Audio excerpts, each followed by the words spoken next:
De esta noche, Mateo capítulo 9, y como siempre, dándole gracias al Señor por la oportunidad que nos permite estudiar juntos las palabras, ¿verdad, Remar? Entonces, vamos a, como siempre hacemos, leemos unos cuantos versos y vamos con la ayuda del Señor aprendiéndolos. Amén. Dice capítulo 9, Jesús sana a un paralítico. Entonces, entrando Jesús en la barca, pasó al otro lado y vino a su ciudad. Y sucedió que le trajeron un paralítico tendido sobre una cama. Y al ver Jesús la fe de ellos, dijo al paralítico: ten ánimo, hijo, tus pecados te son perdonados. Entonces algunos de los escribas decían dentro de sí: este blasfema. Y conociendo Jesús los pensamientos de ellos, dijo: ¿por qué pensáis mal en vuestros corazones? Porque, ¿qué es más fácil? ¿Decir los pecados te son perdonados o decir levántate y anda? Pues para que sepáis que el Hijo del Hombre tiene potestad en la tierra para perdonar pecados, dice entonces al paralítico: levántate, toma tu cama y vete a tu casa. Entonces él se levantó y se fue a su casa. Y la gente al verlo se maravilló y glorificó a Dios que había dado tal potestad a los hombres. Fíjense, aquí venimos de estudiar, de leer y de revisar el capítulo 8, donde vemos que el Señor hizo una cantidad de milagros y que Mateo los reseña. Vemos que el Señor hizo portentos, hizo maravillas, y que aquí continúa Mateo. Recuerden que Mateo era uno de los 12 discípulos. Y Mateo sigue relatando la historia que él presenció de primera mano. Y a su vez pasa algo muy extraordinario, porque aquí, claro, Marcos también lo refleja, lo reseña, Lucas también, que es que rompen el techo de la casa donde estaba Jesús enseñando, bajan al paralítico sus amigos, y el Señor ve y se maravilló de la fe de los amigos de este hombre, que no se podía valer por sí mismo, era paralítico. Y que Jesús, al ver aquel acto, hace algo que para muchos es extraño. Si venía buscando salud, ¿por qué decir tus pecados te son perdonados? Sí, sabemos que todos hemos pecado, y seguramente ese paralítico, sin lugar a duda, absolutamente seguros que también tenía pecado, pero estaba en una condición de menoscabo, pues estaba en una condición de enfermedad, y ahí es donde mucha gente reflexiona, mucha gente recapacita, mucha gente entiende que necesita de Dios. Y ya lo llevaron. Vamos a pensar que él estaba de acuerdo, porque ya habían escuchado que Jesús sanaba, que Jesús era poderoso, que Jesús hacía milagros, entonces hay que recurrir a Jesús. Eso no ha cambiado. Hay gente que, y ahorita hablando con Freddy, con Milagro, nunca hemos negado que Dios le ha dado al ser humano conocimiento, y por ejemplo en la rama médica y todo eso, y gloria a Dios por eso. Pero siempre hasta donde el hombre llega con su conocimiento y su sabiduría, no puede sobrepasar nunca el poder y la grandeza de Dios, ¿verdad? Y si los médicos, no, es una enfermedad de muerte, Dios dice, no, aquí comienzo yo. Y Dios es para vida. En este caso, este enfermo, este paralítico, no podía hacer más nada, lo llevaban. Pero qué cosa extraña que Jesús lo que dice: tus pecados te son perdonados. ¿Por qué? ¿Por qué el pecado marca tanto? Porque el Señor fue a la raíz del problema que todos tenemos, de donde, dicho por la misma ciencia, la condición del cuerpo, el deterioro, los vicios, las cosas, traen, vamos a decir, enfermedades, pues. Los pensamientos, el enemigo, el entorno, muchas cosas, los virus, todo eso. Y que este hombre había cometido pecados que lo llevaron a esa condición, no sabemos, ¿verdad? Pero vamos a suponer que este hombre simplemente cayó enfermo y quedó en una condición de parálisis total. Pero porque el Señor le dice: tus pecados te son perdonados primero. Porque lo primero que enferma al ser humano, la primera y más grave enfermedad que tenemos es el pecado. Porque hay gente muy sana y se muere en pecado, ¿y qué pasa con su alma? Y hay gente cristiana que puede estar muy enferma, y hemos sabido casos, muy quebrantada, y le cree a Dios, y aunque de repente Dios en su soberanía prefirió llevárselo, pero se fue al Señor, se fue con el Señor, a pesar de la enfermedad. Ahí se acabó la enfermedad, se acabó la muerte, se acabó todo, porque ya está con Cristo. Ahora, ¿por qué el Señor le dice: tus pecados son perdonados? Porque el Señor está demostrando que Él tiene poder sobre la vida, sobre la muerte. Tiene poder sobre el pecado y puede perdonar.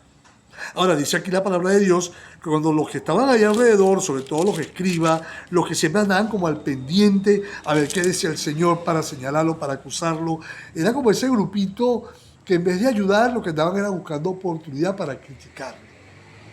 Eso es así. Siempre va a haber gente que va a buscar algún defecto en nosotros. Y lamentablemente es así. Nosotros no podemos ser, como dice el dicho por ahí, monedita de oro para todo el mundo. La gente no va a ver defectos, aunque no estemos haciendo algo incorrecto, la gente siempre... Si eso es con el Señor, que le buscaban defectos siendo perfecto, ¿qué queda para nosotros? Que tener que estar explicando mucho, sino Señor, muestra tu gloria y que cada quien asuma. Y en este caso el Señor le dice, tus pecados son perdonados. Y pensaría, esa gente en efecto pensó, oye, este es un blasfemo. ¿Cómo va a decir que perdonar pecado, lo único que tiene poder de perdonar pecado es Dios? Pero es que Cristo es Dios. Pasa que para el momento que estaba ahí en la tierra caminando con esta gente, lo veían como un ser humano común y corriente, pero ni tan común ni tan corriente, porque si hacía milagros, si hacía portentos, si hacía cosas que más nadie podía hacer, algo en él estaba ocurriendo, algo con él se movía. Él era alguien por encima de lo normal, ¿verdad? Pero sin embargo, blasfema. Ahora Jesús, conociendo los pensamientos de esta gente, hace la gran pregunta: ¿por qué ustedes piensan ese mal en su propia mente? Es decir, ¿por qué están pensando eso? ¿Acaso no tengo yo poder? Pero él hace una pregunta muy tremenda. ¿Qué es más fácil? ¿Decir tus pecados te son perdonados o que te levantes de la enfermedad? Cualquiera puede decir, estás perdonado. Pero lo complicado era lo otro. Pero ¿qué es más complicado ante los ojos de Dios en la naturaleza humana? El pecado. La enfermedad el Señor la sana en un momento, pero el pecado, si la persona no quiere, y la carga aquí mental de ese hombre, que se sabía que estaba delante de aquel hombre que era diferente, porque Jesús tenía una grandeza, una gloria, una majestad. La presencia de Dios en él hacía que el Espíritu de Dios se moviera ahí. Y este hombre se sintió ante Jesús pecador, como lo sentimos todo ante Jesús. Aún crucificado, el ladrón que al principio lo injuriaba, sintió el peso de su pecado y le dijo a su amigo: tú y yo estamos aquí por lo que hicimos, pues. Pero él no, ¿ves? Él no ha hecho. Y le dijo: Señor, acuérdate de mí. ¿Te das cuenta? Ahí reconoció que necesitaba de alguien que lo limpiara de su pecado. ¿Y qué le dijo Jesús? Hoy estarás conmigo. Hoy, en el paraíso. Así que ese hombre murió horas después, y dice la palabra que este hombre hoy, porque lo dijo el Señor, no yo. Si el Señor dijo hoy, hoy está con el Señor, vendrá en la resurrección con el Señor, y su cuerpo que fue sepultado, que ya se volvió nada, se levantará con Cristo, ¿verdad? Por el poder de Cristo. Entonces vemos acá algo muy importante. El Señor dice, ok, ¿qué es más fácil? Solo Dios perdona pecado y solo Dios sana de manera maravillosa y milagrosa la enfermedad. Y le dijo: no importa, hija, no importa, que llueva. Gloria a Dios. Dice: levántate y anda.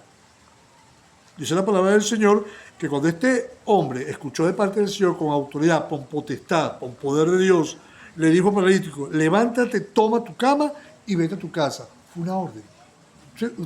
Mire, cuando Dios ordena, se hace silencio. Cuando Dios ordena, se da la salud. Cuando Dios ordena, se crea algo nuevo en nosotros. Y el Señor dio una orden: levántate. No proclamó salud, sino levántate. Si le infundió a este hombre fe y le dijo: levántate, vamos. Estaba paralítico. Y se apareció que ese hombre se levantó y se fue a su casa. Ahora, ¿qué pasa con el crítico? La gente, al verlo, glorificó a Dios, se maravilló. Ahora los críticos, miren lo que va a pasar. Porque más adelante vamos a ver que el Señor hizo cosas que de verdad, como usted vio, pues, y hemos leído, que esta gente era terrible con respecto a lo que era el poder de Dios. Siempre veían el milagro, pero sin embargo siempre criticaban. Ahora, fíjense que cuando la gente glorificó a Dios, la gente reconoció el poder de Dios, la gente dijo: oye, tal potestad es dada a los hombres. Es decir, tal poder de Dios se manifiesta en un paralítico, en un enfermo, en un quebrantado. Y eso hizo algo muy vamos a decir, de muy poder de testimonio. Ahorita hablaba yo con Freddy y le decía, sales hermano, créale al Señor, porque usted va a dar testimonio ahí parado de la gloria de Dios en su vida. Le digo amén, sí. Igual estamos orando por las situaciones que hemos sabido y que Dios se glorifique. Porque tenemos que creerle, si caemos en duda, si Dios tiene poder ayer, tuvo poder hoy, tendrá poder mañana. Él no ha cambiado, ¿verdad que no? En el nombre de Jesús. Amén.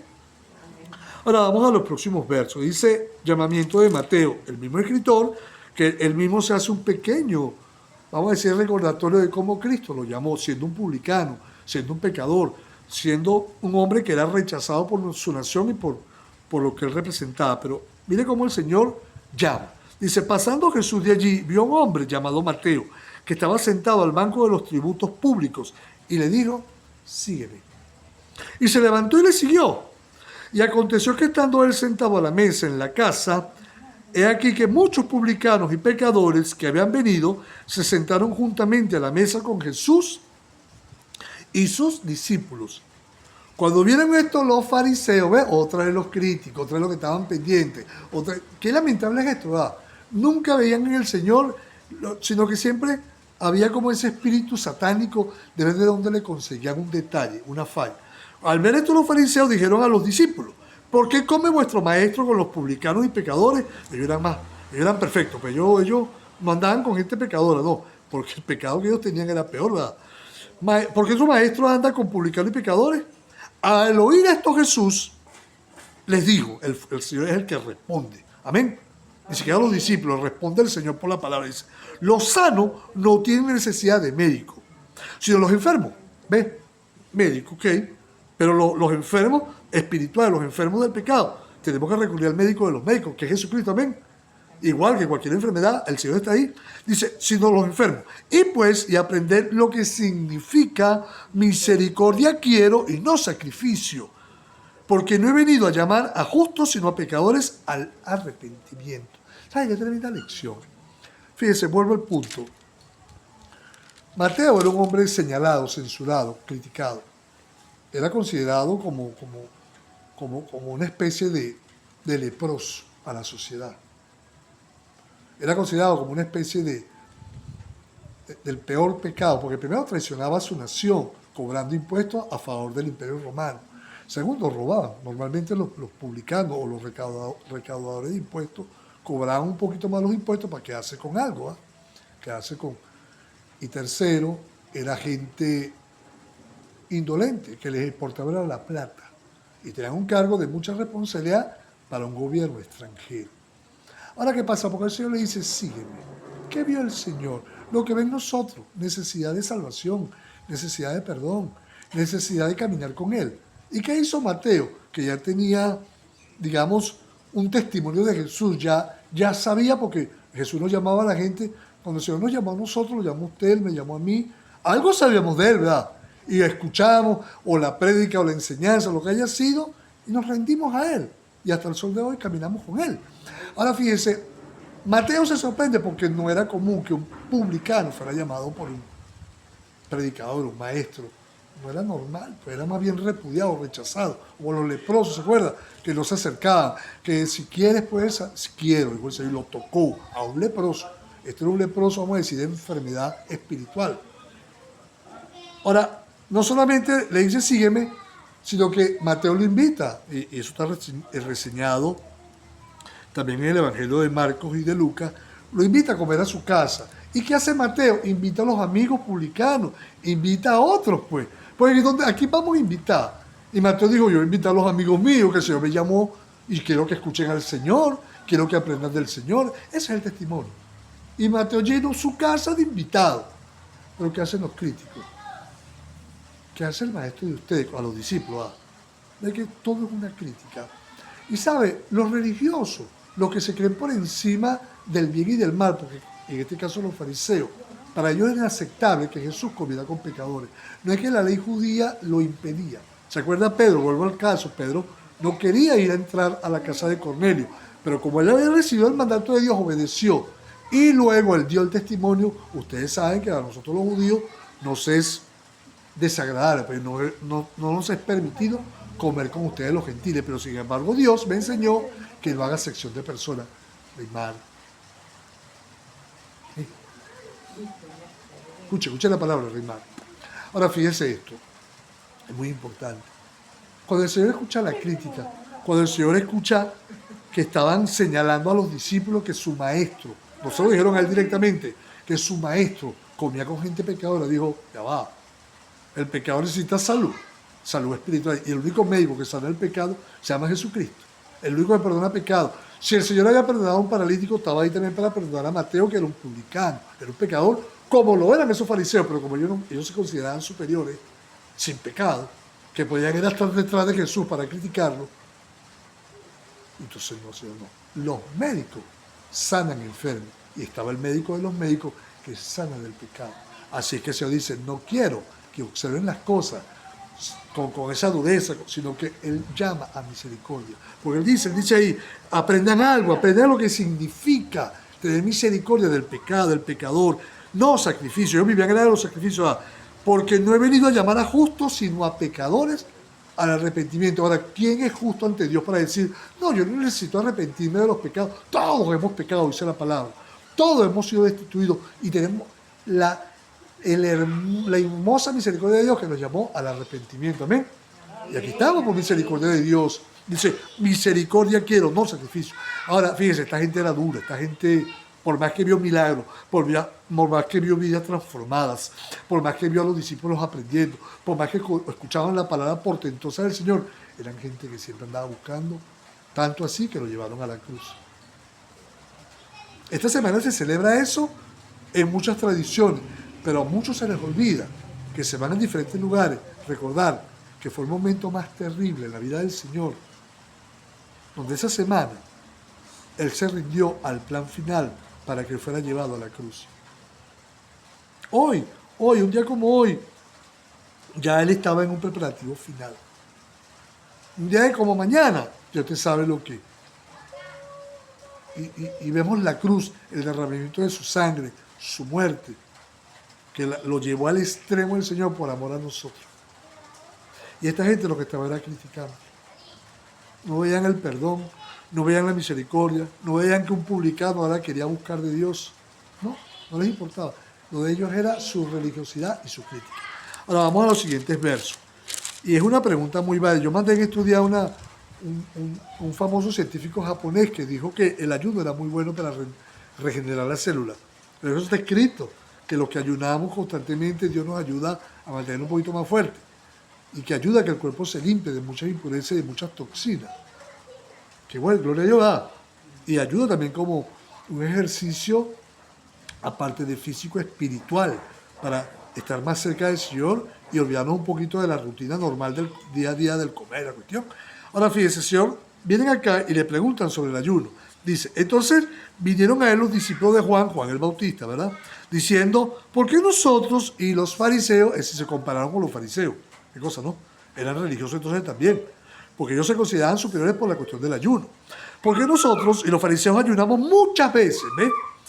Y tus discípulos no ayunan. Vean a los discípulos que comían normal. Ahora, ¿qué dijo el Señor? Jesús les dijo, ¿acaso pueden los que están de bodas tener luto entre tanto que el esposo está con ellos? Pero vendrán días cuando el esposo les será quitado y entonces ayunarán. Nadie pone remiendo de paño nuevo en vestido viejo, porque de tal remiendo tira el vestido y se hace peor la rotura. Ni echan vino nuevo en odres viejos. De otra manera, los odres se rompen y el vino se derrama y los odres se pierden.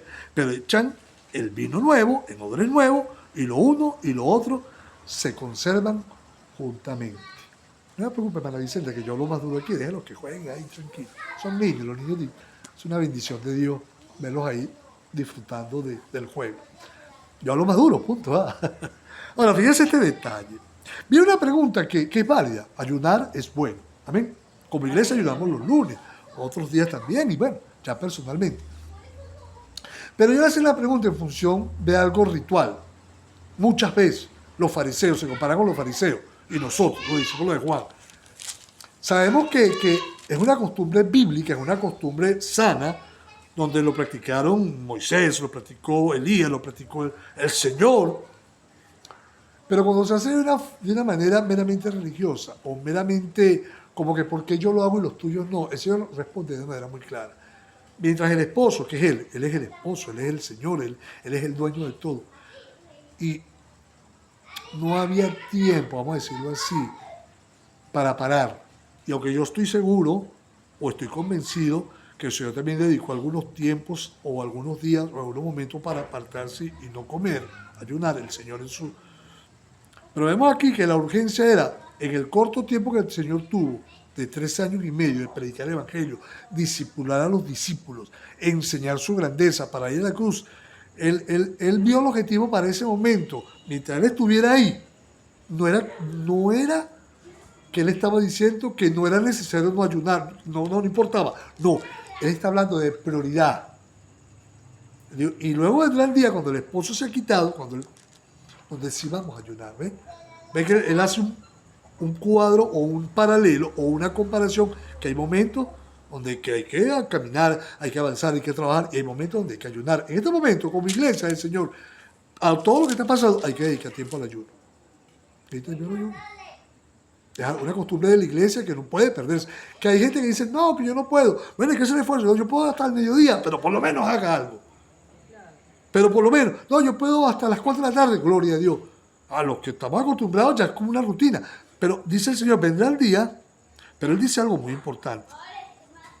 Vendrán días cuando el esposo será quitado y entonces ayudarán.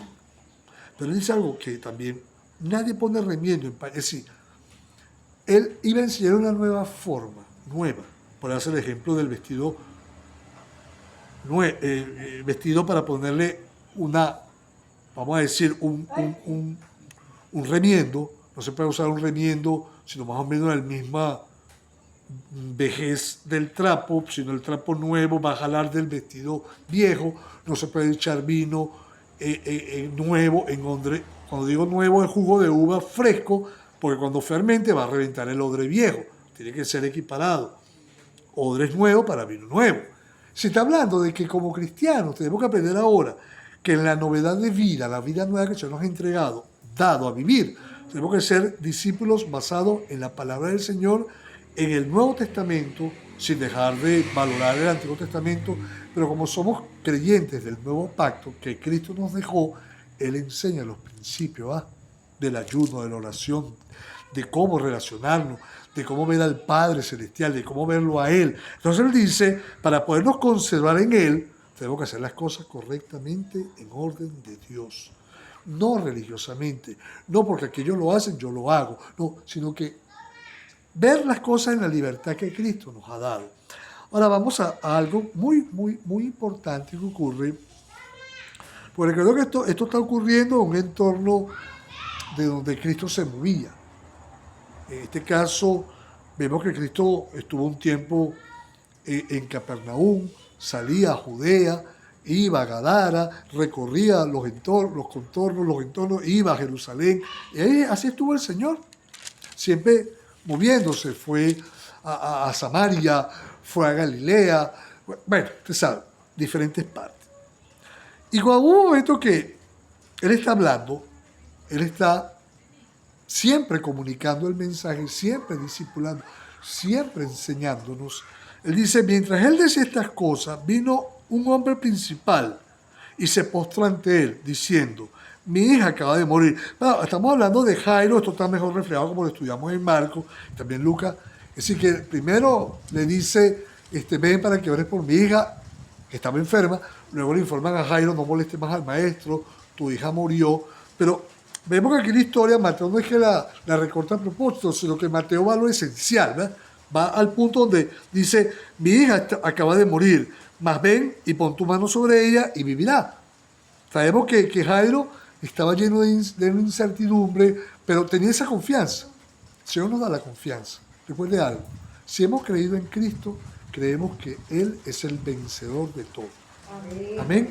Nos ha dado la victoria. Créale al Señor. El enemigo, el mundo, esta carne no va a querer siempre señalar en derrota. Cristo venció. Amén. Por encima de Él, nada. Él nos ha entregado su victoria. Para gloria de su nombre, bendición nuestra. Amén. En Él somos más que vencedores. Por Él. Ahora, cuando vemos que la victoria de Jesús, Él le dice, pero ven y pon tu mano sobre ella y vivirá. Y se levantó Jesús y le siguió con sus discípulos.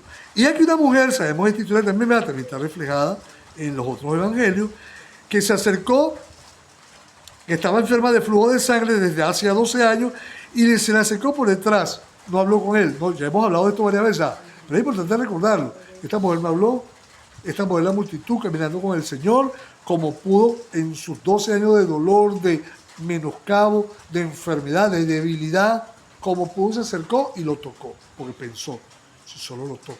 La fe que sabe tocar a Dios es una fe que recibe. Si solo lo tocar. No tenemos cómo tocar a Cristo físicamente, pero lo tocamos en el nombre del Señor, por la palabra, en oración, en fe. Señor, no te veo, pero yo en ti creo. Amén. Amén. Te siento, te percibo. Tú estás aquí con nosotros. Amén. Estás allá con Freddy, estás con Norma. También hemos estado orando por Norma, que estaba quebrantada. Me llevé esa carga, le dije, Norma, estoy orando por usted, mi hermana. Y Sandra y yo tenemos ahí en oración. Porque sabemos que el Señor puede restaurar en el nombre de Jesús la vida plena de Norma. Y tiene 9 años en este problema. Entonces, no, Señor, hay que orar así, con fe. Señor, muestra tu gloria. No reclamándole al Señor, pero Señor, muestra tu gloria en esta época. No por usted ni por mí, por Él, para Él y para la bendición de Norma también, ¿verdad? Ahora fíjense, este hombre recibió la noticia de la muerte de su hija. Ahí no hay que hacer más nada, pero le creyó a Dios. Y esta mujer, a lo mejor medio escuchó que le dijeron a este padre que tu hija murió y este hombre todavía se agarró del Señor. Quizá a esta mujer se le incentivó la fe. Y, oye, pero si este hombre cree que el Señor puede resucitar, yo creo que si yo lo toco me sana. Y así fue. Dice que se acercó por detrás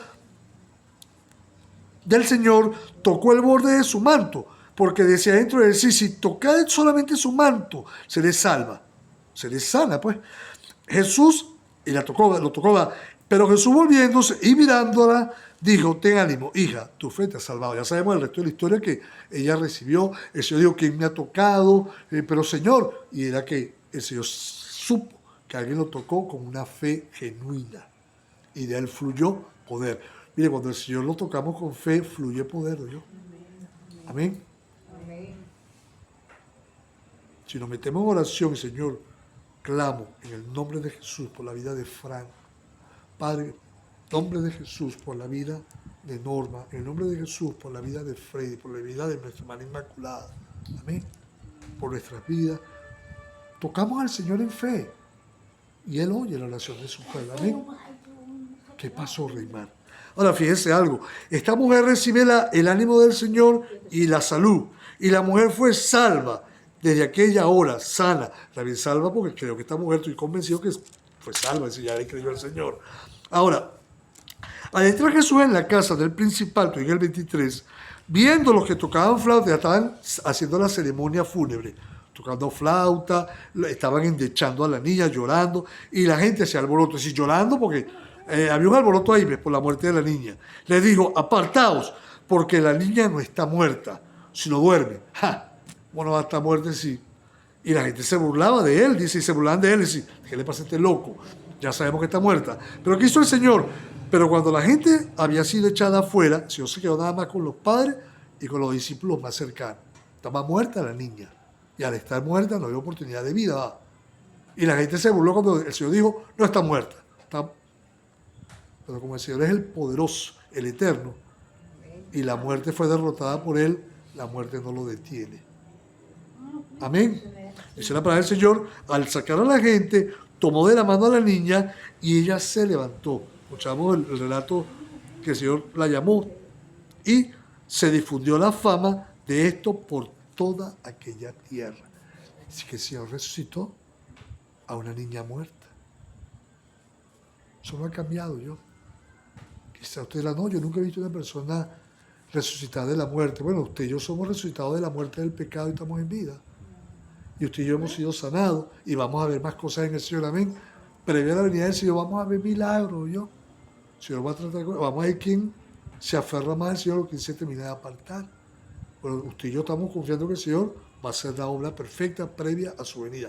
Va a hacer un avivamiento tal para que la gente diga, oye, el Señor preparó un mundo corrompido, pecador, previo a su venida. Lo estamos viendo. Amén. Amén. Ahora vamos a esta última etapa donde dice, 2 ciegos reciben la vista. Pasando Jesús de allí, si el Señor siempre recuerda, estaba movilizando, siempre andaba el Señor llevando la palabra, llevando el mensaje, llevándole, enseñando, trayendo salud, trayendo su poderosa presencia. Pasando Jesús de allí, le siguieron 2 ciegos, dando voces y gritando, pues, y diciendo, ten misericordia de nosotros, hijo de David. Recuerden que este término es, tú eres el rey, tú eres el Mesías. Hijo de David es que tú eres el Mesías prometido. Así de sencillo yo. Si que no era cualquier cosa lo que estos hombres estaban proclamando, reconociendo a Jesús como el rey. Ahora dice, ten misericordia, hijo de David. Llegando a la casa, vinieron a él los ciegos, es decir, los hace venir el Señor. Y le dijo el Señor, ¿creéis que puedo hacer esto? ¿Se da cuenta que otra vez se trata de fe? ¿Cierto?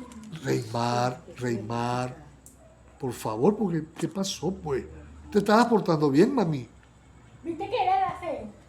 Sí, pero ya está. Allá está afuera, ya la basura. Eso está allá. Ya todo está listo, ya están los muchachos. Ellos se encargan. Está bien la responsabilidad que tienes, mami, está muy bien. Pero ya allá están los muchachos, tranquila. Ella es responsable, eso es importante. No, usted ya sacó la basura para la calle. ¿No la sacaron? Ya la sacaron. Pero ya está afuera, ahí afuera. A ver, ya la acomodaron. Ve, mamá te está diciendo que ya la sacaron. Así que, relax, tranquila, Reymar. Vamos a escuchar la palabra. Ahora dice que estos ciegos, que tenían fe, que le dicen al Señor, tú puedes sanarlo, Jesús le pregunta, ¿creen? Ven que el Señor no hace la pregunta en vano. Ellos estaban creyendo, pero como el Señor quería reafirmar eso en ellos. Ven que el Señor muchas veces nos pregunta, ¿realmente crees? ¿Crees que yo puedo hacer esto? ¿Crees que yo puedo hacer esto que me están pidiendo? ¿Qué dijeron ellos? Sí, Señor. Es un sí contundente. Es un sí como que salió del alma de ellos. Sí. Estaban ciegos, ¿va? Pero escuchaban bien. Sí, Señor. Entonces les tocó los ojos. Otra vez el Señor tocando. Amén. Amén. El toque del Señor es para poder. El toque del Señor es de amor. El toque del Señor es para salud. Amén. Amén. Crean al Señor. Si la mujer lo tocó y se recibió salud, ¿qué más cuando él toca? Amén. Por eso cuando oramos por un enfermo, hermana Vicente, yo le he dado ese don, cuando usted toque es de parte del Señor, ¿o yo? Usted ora por Freddy, es parte del Señor. Cuando usted ora por Macula, parte del Señor. Cuando usted vaya a orar por Frank, el primo de Sandra, es de parte del Señor. Amén. Porque eso es un don de Dios. Amén. Y nos unimos en eso. El Señor tocó diciendo conforme a vuestra fe, o sea, ¿ves? El Señor toca, pero la fe también opera en nosotros. Porque si yo no creo, el Señor no me va a tocar. Y si el Señor me toca, y aunque toque el Señor, la gente no crea, es que el Señor no puede. Puede tocar a alguien sin que la persona, pero va a hacer que esa fe sepa que fue el Señor, no el hombre. No el hombre, porque es el Señor. Pero en este caso el Señor reclama, vamos a decirlo así, o reafirma, por decirlo mejor, la fe de estos hombres. Si creen que yo puedo hacerlo, sí, Señor, entonces nos tocó y conforme a esa fe se ha hecho. Y los ojos de ellos fueron abiertos. Y Jesús les encargó rigurosamente, escucha esta palabra, hermano, escucha esto, rigurosamente, diciéndoles, miren que nadie lo sepa. ¿Por qué? Si no quería fama más allá de la que ya tenía, si no quería moverse. Hoy muchos predicadores, muchos quieren hacer cultos de milagros y llamar a multitudes para ser vistos. Mire, cuando Dios va a hacer un milagro en un lecho de enfermo, en un hospital, Dios se encarga, sin hacer mucho bullicio. Si Dios no quiere meramente fama, si Dios quiere la gloria de Él manifestada en los hombres para que digamos, Señor, gracias, fuiste tú. Amén. Y dice que ellos, sin embargo, no pudieron, pero ellos, salidos de ahí, divulgaron la fama de Él. Si el Señor me sanó, el Señor me libró, el Señor me dio la salud visual nuevamente. Y la fama de Él por toda aquella región, por toda aquella tierra. Porque era inevitable, la emoción de ellos fue muy grande. Ellos no querían hacerlo por maldad, ellos lo hicieron por honrar al Señor, pero el Señor no quería fama humana. Él sabía que ya Él era... Y luego usted sabe lo que pasó con él, que después que lo aplaudieron, crucifícale. Un mudo habla. Esto es otro ejemplo muy bonito. Son varios. Vemos aquí 6 milagros. Un mudo habla. Pero este mudo tiene una característica muy especial. Reymar, deja de escuchar tu mamá la enseñanza, me vas a hacer molestar, en serio. Ahora sí te voy a hablar con autoridad pastoral. Y escampó ya, hija. Sí, mami, ya escapó. Deja a mamá escuchar la enseñanza. Se lo pido por favor, porque tengo autoridad. Mamá quiere escuchar la palabra. Reymar, Reymar, mamá se va a molestar, yo también me estoy molestando ya. Ya está bueno. Ya nos vamos, Rima. Ya vamos a terminar, mami. Faltan estas dos enseñanzas y nos vamos. Ya nos vamos. Bueno, vamos a escuchar aquí. Mientras serán ellos, ella quiere traer a un mudo endemoniado. Escucha esta parte. No hablaba, pero tenía un demonio. Y echado fuera el demonio, el mudo habló. Y la gente se maravillaba y decía, nunca se ha visto cosa semejante en Israel.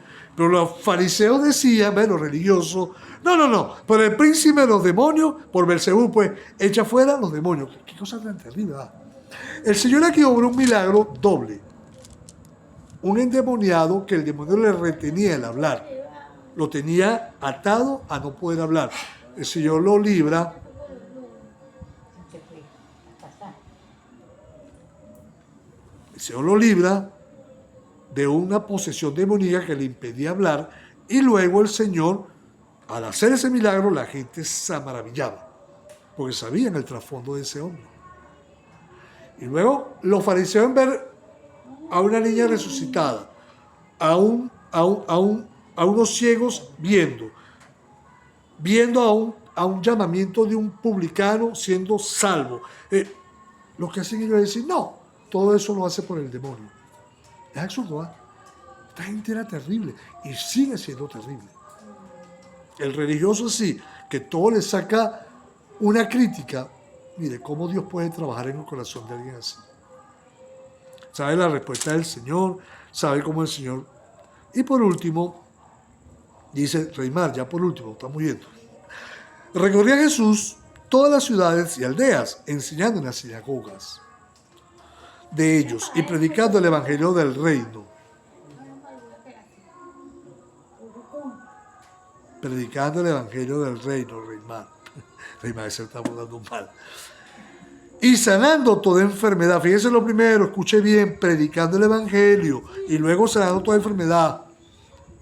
El evangelio se predica para que la gente sea sana en lo espiritual y en el pecado, pero también se predica para que reciban salud de parte del Señor física. O yo, no es al revés. No, primero es sanado, después salvo. Es un orden de Dios, es la orden de Dios. Ya, ciertamente Dios puede sanar a alguien para convertirlo, pero sabemos que el objetivo principal es que la gente conozca de la palabra, sepa del Cristo de la gloria, sepa que Cristo sigue siendo el portentoso para sanar el alma cautiva por el pecado, amén, pero también para sanar. Dice entonces, predicando la palabra y en medio del evangelio, de la predicación, sanando toda enfermedad y toda dolencia en el pueblo. Y al ver las multitudes, tuvo compasión de ellos. Esta palabra quiero definirla muy bien. Esta expresión de tuvo compasión. Es que el Señor sabía que esta gente estaban desamparadas, dispersas, como ovejas que no tienen pastor. El Señor sabía que no había alguien que dirigiera con honestidad, con sinceridad, con pureza al pueblo. Por eso dice la palabra que Él es el pastor de los pastores. Que Él es el que tiene la autenticidad, la integridad, el poder, la gracia, como todo lo que Él es. Y Él veía con compasión a las multitudes que estaban dispersas, y lo veían a Él como, y sigue siendo el Señor, el único que nos puede traer ese refrigerio, esa tranquilidad, esa paz en el alma, esa salud, esa confianza, esa eternidad que solamente Él da. Y Él sintió compasión por esas multitudes que lo veían como que la última oportunidad, y de hecho lo es nuestra única oportunidad de vida. Y sabe que el Señor cuando dijo esto, lo dijo porque estaban desamparadas, dispersas, como en ese aspecto, como ovejas que no tienen pastor. No había un liderazgo genuino. Por eso tenemos que recurrir siempre a Cristo. Aunque el mundo se caiga a pedazos, aunque el mundo no haya gente sincera, en Cristo estamos asegurados para vida eterna. Y por eso como cristianos tenemos que dar el ejemplo. Y por último, Él dice algo muy importante a sus discípulos. Entonces dice a sus discípulos, a la verdad, hablando de la gente, la mies es mucha. Siempre va a haber poca gente, siempre va a haber pocos obreros dispuestos a trabajar para la obra. Roga pues al Señor de la mies, en esta época igual, que envíe obreros a su mies. Ahí cada día quedamos poco, ¿yo? Quedamos así como usted, con deseo de servir al Señor. Bueno, vamos a orar para ir terminando. En nombre de Jesús. Bueno, fue corto, mire, 40 minutos. O fue sencillo, podemos ir terminando por esta noche.